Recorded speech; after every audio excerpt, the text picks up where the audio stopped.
that, of course, is a story for another day, and I'll see you, and we'll talk about that down the road. Alright, wrestling fans, you got the show Bill Schuyler here at One Wrestling's WWE NXT review. We're opening up the show from Winter Park, Florida, and our announcers are up and talking all about Beast in the East from this past 4th of July.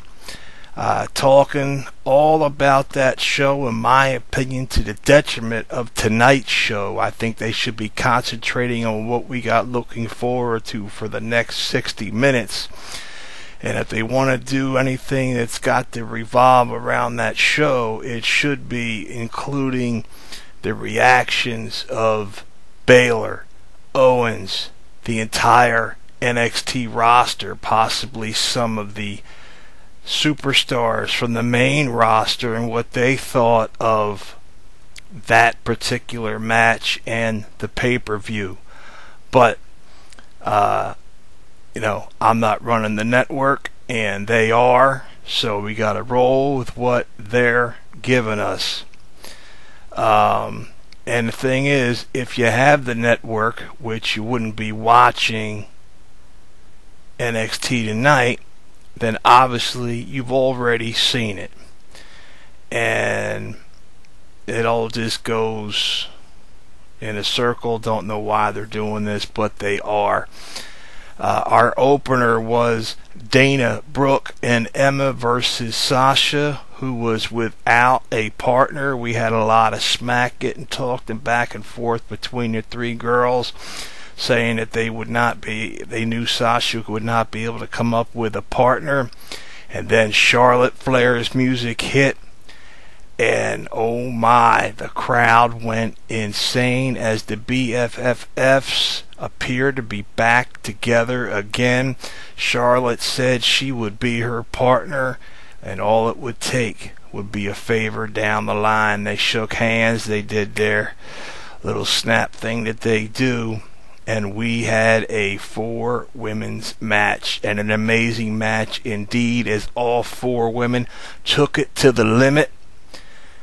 Then, knowing that they cannot phone in any of their matches if they want to break that glass ceiling in not just the WWE, not just NXT, but in professional wrestling as a whole.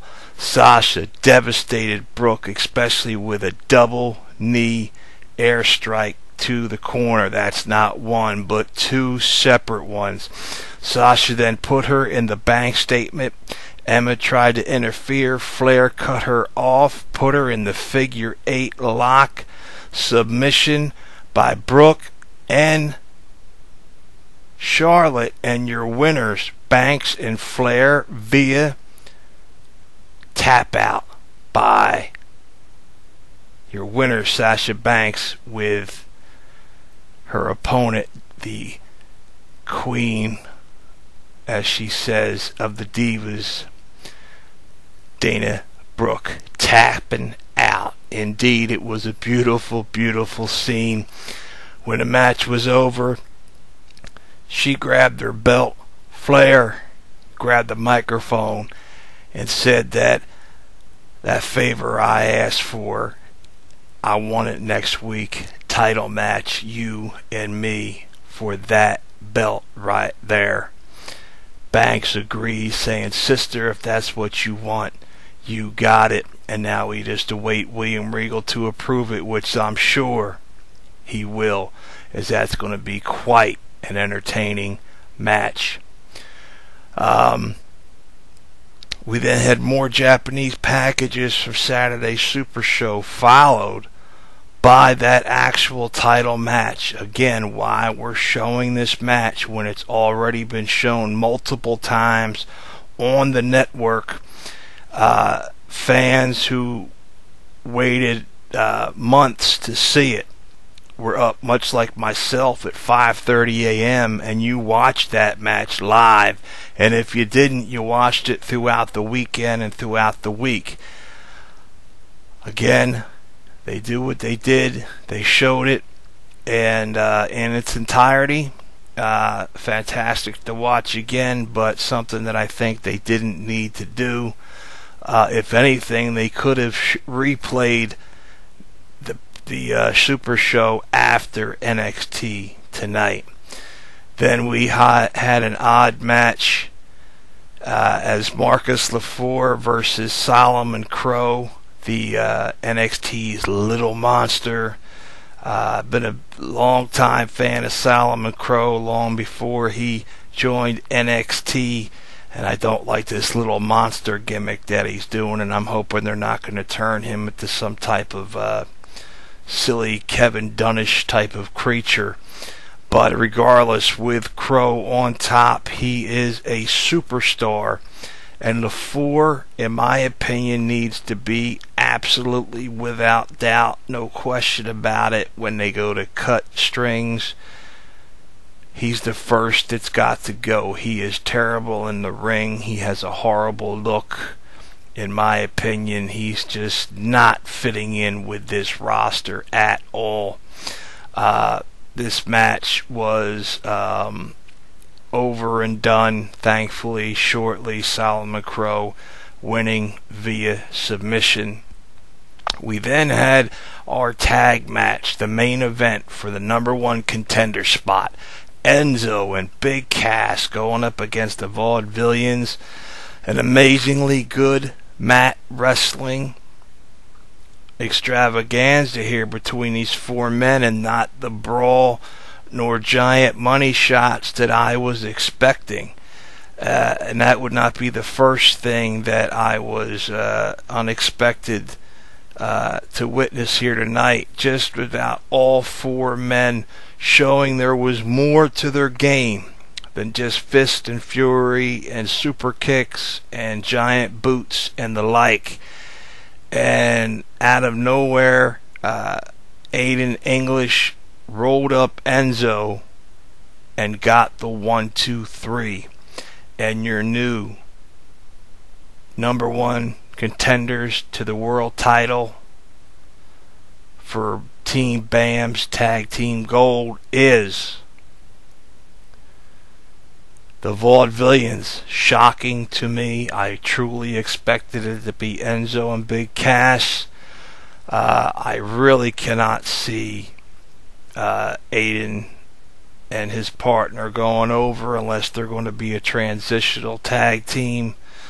I don't know what to think with this. Overall, this was a bit of a letdown to me due to the fact that they filled this with so much packaging from Saturday's main event from Tokyo that it left a hole in the programming for what could have been major new information, new fallout from the pay-per-view. We didn't get to hear anything live from Finn, nothing live from Kevin Owens. I would have really liked to have seen brand new comments from the roster as they had a chance to have drank in what exactly transpired over the weekend. But that we did not get. But overall, still a good wrestling night here on the Wednesday night wrestling edition of NXT. And this was, again, you know, every week can't be a ballpark, knock it out into the parking lot. And this was just one of those solid ball games, but just not one of those Hall of Famers, if you will. I am the show, Bill Schuyler. You can follow me at You Got the Show on Twitter. Follow my Can-Am Wrestling compadres. That's Andre_Corbeil, Big Ray at Big Ray's Show. Shout out to Big Ray. He's got a family member that just underwent some serious surgery and is doing well. Ask for your prayers and positive energy to go out to his family. to help this person and the whole family heal at this time. Bill Apter at Apter 1 for One Wrestling. Follow him on YouTube at the Apter chat. None of this goes on without Bill Apter. He is our wrestling guru, if you will.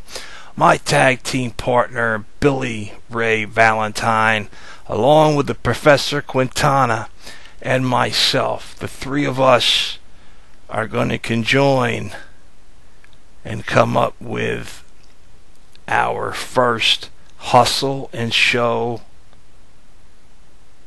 Goes Old School segment. That's right, we're going to knock that out this weekend. And there's no guests involved. It's strictly going to be the brains of myself and the Professor, and the quality and the savoir-faire, if you will, of Billy Ray, and anything he knows about the game of professional wrestling, which is a lot more than he likes to admit to. It's going to be one heck of a show. We will advertise it when it's getting ready to drop. And with that, I will see you down the road.